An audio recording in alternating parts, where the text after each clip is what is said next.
Hey guys, welcome back. In this video, I'll teach you how to do a Shopify refund policy. Let's get started. In order to do that, what we can do is you can click on these pages right here. Then on these pages, we just need to click on this add page. Now, once we have added the page, we can just input in here title. So since we are talking about refund policy, we will use in here refund policy.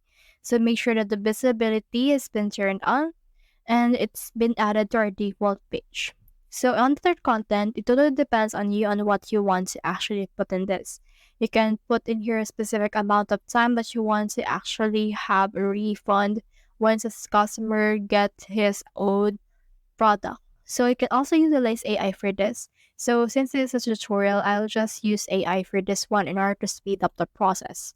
So I'll just put here refund policy for 7 days. Click on generate rate here. Then as you can see, it will make an actual refund policy for me. So let's just wait for this right here to finish the method. Then click on the skip right here. And as you can see, it's clearly stated that it has a period of 7 days for the time frame for eligibility. The item must be unused. On the process right here, they'll give a thorough method. And you can also see in here the refund method right here. So once you have done that, head over and then click on the save button. And then once it's been saved, head over to the navigation button. And then once you have done that, click on this main menu right here. And then on this main menu, you should be able to see this add menu item. So click on this one. And then let's name it refund policy. And then let's search for refund policy on the pages we have.